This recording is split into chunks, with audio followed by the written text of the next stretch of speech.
Kabi-kabila na ang pangangampanya ng mga kandidato para sa barangay at sangguniang kabataan elections 2023. Nag-house to house at nagdaraos ng caucus, mga paraan upang magpakilala sa mga botante. Kabilang sa mga nagsimula ng pangangampanya ay ang ALAB o Aspiring Leaders Aiming for the Best, grupo ng mga kabataan na tumatakbo sa Barangay San Antonio.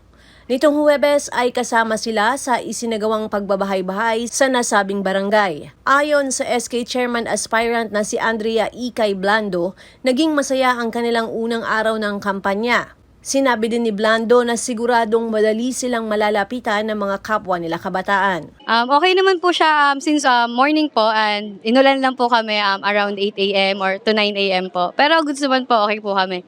Solid po yung experience namin. Para sa amin po, ang isa lang pong masasabi namin para pupiling kami ng Barangay San Antonio is madali po kaming malalapitan ng bawat kabataan at ng ating pong barangay. Yun po. Lagi po namin sinasabi na pumili po sila ng leader na madali nilang malalapitan, maaasahan po nila, at saka yung tutulong po talaga sa kanila po. Yun po. Ako si Luan Peñano para sa latest ng iNews Pasig.